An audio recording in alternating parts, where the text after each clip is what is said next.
e fiel, xa o dicía Pepe, e tamén a todos os que vos desprazades, que nos consta que non sodes poucos, dende outras localidades limítrofes para acompañarnos aquí nestes encontros. Nestes 22 anos, os encontros levan poñendo foco nos problemas que nos afectan ou que nos afectarán en materia de educación. Isto, a verdade é que non é algo común, porque non moitas asociacións e non moitas localidades teñen o luxo de contar con unha actividade como esta. Os encontros son, ademais, moi útiles, porque non só as familias ou o profesorado e tamén, como non, o alumnado que asiste a estes encontros cada ano saca partido de toda a ensinanza e aprendizaxe que aquí se dá. Os encontros son importantes e útiles porque nos permiten, despois de cada conferencia, levarnos ferramentas e coñecementos en materia de educación e que poderemos usar no noso día a día non só para educar, senón tamén para educarnos, que tamén nos fai falta. E a verdade é que non se pode falar destes encontros familia-escola sin falar de educación. E hai que poñer fincapé que neste século XXI a educación desenvolve un papel fundamental na transformación e no progreso da sociedade. Os expertos din que as etapas de educación infantil e primaria son cruciais na formación dos individuos e que unha educación de calidade é un pouco máis holística, non? Hai que quedarnos con esta palabra. Nestas etapas é esencial para garantir unha sociedade máis xusta e máis equitativa.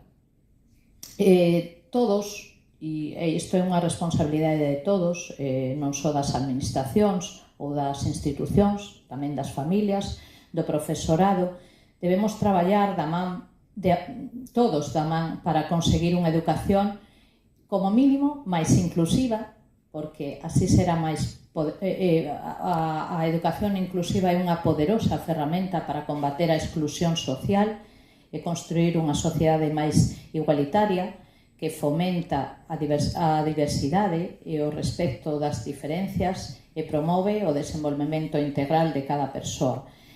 Unha educación máis relevante, máis estimulante e orientada cara á adquisición de habilidades como o pensamento crítico, a creatividade, a resolución de problemas, a colaboración e a adaptabilidade.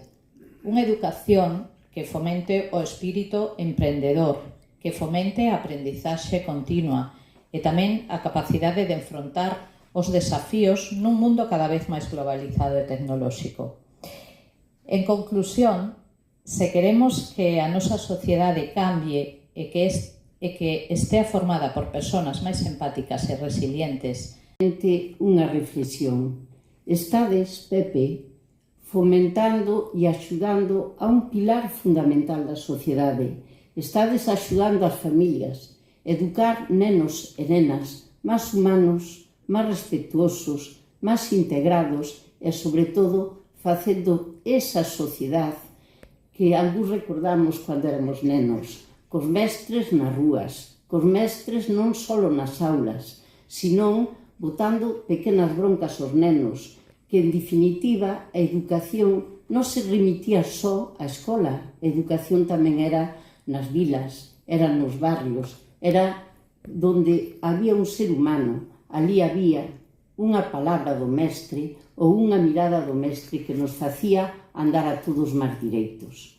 Polo tanto, vendo ese vídeo e vendo esos pequenos que probablemente hoxe xa teñan a súa propia familia, eu sentía unha envexa dicindo: jolín, esta xente, ademais, idesme permitir unha pequena licencia.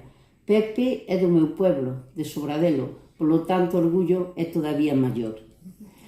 Eu quero dicirvos que sinto, pois, ese orgullo tremendo de que un neno que nos criamos xuntos, casi porta a porta, pois desenrolou nesta sociedade algo tan fermoso como axudar os pais, as nais, a explicarle un pouquiño máis aos nenos que esperamos deles na sociedade.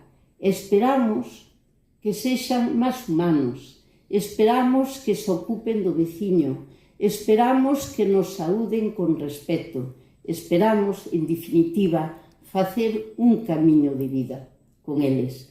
Polo tanto, moitísimas gracias por haberme invitado a estar aquí nas dúas vertientes da miña representación, tanto como alcaldesa de Carballeda e como representante da Deputación Provincial. É un honor e un orgullo. E é, como vin por aí moitos mestres sentados, quero animarvos porque probablemente en todos estes anos a vosa figura non foi valorada suficientemente. Probablemente non se supo transmitir aos adolescentes actuais a autoridade do mestre, que era moi importante. Eu creo que todos recordamos os primeiros mestres que tuvemos, as primeiras riñas, os primeiros castigos e tamén a enseñanza tan entrañable que nos diron e que nos fixeron chegar este aquí. Non só o profesorado e as familias de Valdeorras que estades aquí, sino, como ben decía Marga, doutros lugares. Aquí ven xente da comarca da zona de Quiroga, ven xente do Bierzo, imagino que hoxe tamén haberá xente destas comarcas, e iso só quere decir unha cousa, que hai calidade, que son unhas jornadas extraordinarias. E eu, para rematar, só teño que decir o seguinte: Valdeorras, o barco Valdeorras non serían o mesmo sen Vagalume e sen estas jornadas familia escola. E Vagalume non sería o mesmo se non estivera dirixida, neste caso, por